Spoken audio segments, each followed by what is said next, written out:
In December 2019, the Chinese authorities notified the world that a virus was spreading through their communities. In the following months, it spread to other countries, with cases doubling within days. This virus is the severe acute respiratory syndrome-related coronavirus 2 that causes the disease called COVID-19 and that everyone simply calls coronavirus. What actually happens when it infects a human, and what should we all do? A virus is really just a hull around genetic material and a few proteins, arguably not even a living thing. It can only make more of itself by entering a living cell. Corona may spread via surfaces, but it's still uncertain how long it can survive on them. Its main way of spreading seems to be droplet infection, when people cough, or if you touch someone who's ill and then your face, say rubbing your eyes or nose.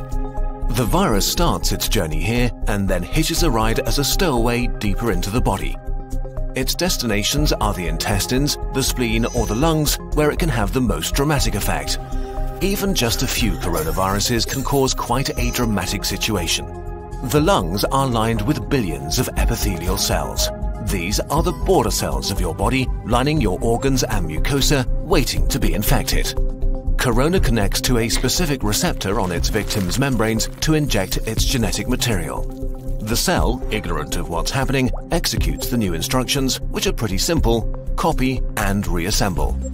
It fills up with more and more copies of the original virus until it reaches a critical point and receives one final order: self-destruct. The cell sort of melts away, releasing new corona particles, ready to attack more cells. The number of infected cells grows exponentially. After about 10 days, millions of body cells are infected and billions of viruses swarm the lungs. The virus has not caused too much damage yet, but Corona is now going to release a real beast on you, your own immune system. The immune system, while there to protect you, can actually be pretty dangerous to yourself and needs tight regulation. And as immune cells pour into the lungs to fight the virus, Corona infects some of them and creates confusion. Cells have neither ears nor eyes. They communicate mostly via tiny information proteins called cytokines. Nearly every important immune reaction is controlled by them. Corona causes infected immune cells to overreact and yell bloody murder. In a sense, it puts the immune system into a fighting frenzy and sends way more soldiers than it should, wasting its resources and causing damage. Two kinds of cells in particular wreak havoc. First, neutrophils, which are great at killing stuff, including ourselves. As they arrive in their thousands, they start pumping out enzymes that destroy as many friends as enemies. The other important type of cells that go into a frenzy are killer T cells, which usually order infected cells to commit controlled suicide. Confused as they are, they start ordering healthy cells to kill themselves too. The more and more immune cells arrive, the more damage they do, and the more healthy lung tissue they kill. This might get so bad that it can cause permanent, irreversible damage that leads to lifelong disabilities. In most cases, the immune system slowly regains control. It kills the infected cells, intercepts the viruses trying to infect new ones, and cleans up the battlefield. Recovery begins. The majority of people infected by corona will get through it with relatively mild symptoms. But many cases become severe or even critical. We don't know the percentage because not all cases have been identified, but it's safe to say that there is a lot more than with the flu. In more severe cases, millions of epithelial cells have died, and with them, the lung's protective lining is gone. That means that the alveoli, tiny air sacs via which breathing occurs, can be infected by bacteria that aren't usually a big problem. Patients get pneumonia, respiration becomes hard or even fails, and patients need ventilators to survive. The immune system has fought at full capacity for weeks and made millions of antiviral weapons. And as thousands of bacteria rapidly multiply, it is overwhelmed. They enter the blood and overrun the body. If this happens, death is very likely. The coronavirus is often compared to the flu, but actually, it's much more dangerous.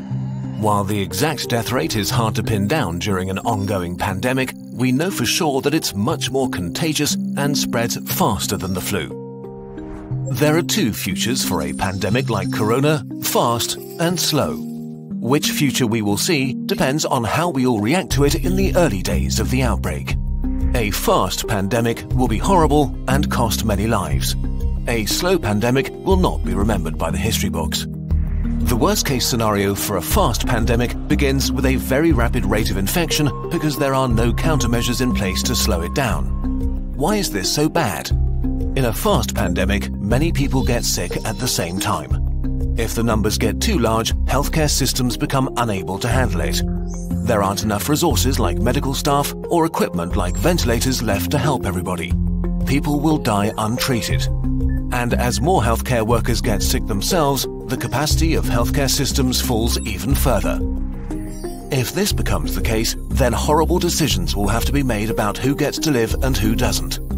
The number of deaths rises significantly in such a scenario. To avoid this, the world, that means all of us, needs to do what it can to turn this into a slow pandemic. A pandemic is slowed down by the right responses, especially in the early phase, so that everyone who gets sick can get treatment and there's no crunch point with overwhelmed hospitals. Since we don't have a vaccine for corona, we have to socially engineer our behavior to act like a social vaccine. This simply means two things: not getting infected and not infecting others. Although it sounds trivial, the very best thing you can do is to wash your hands. Soap is actually a powerful tool.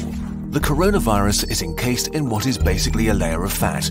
Soap breaks that fat apart and leaves it unable to infect you. It also makes your hands slippery, and with the mechanical motions of washing, viruses are ripped away. To do it properly, wash your hands as if you've just cut up some jalapenos and want to put in your contacts next. The next thing is social distancing, which is not a nice experience, but a nice thing to do. This means no hugging, no handshakes. If you can stay at home to protect those who need to be out for society to function, from doctors to cashiers or police officers. You depend on all of them. They all depend on you to not get sick.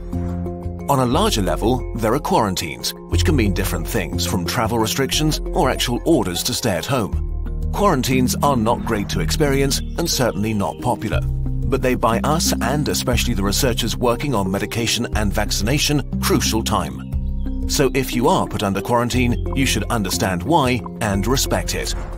None of this is fun, but looking at the big picture, it is a really small price to pay. The question of how pandemics end depends on how they start. If they start fast with a steep slope, they end badly. If they start slow with a not-so-steep slope, they end okayish. And in this day and age, it really is in all of our hands, literally and figuratively.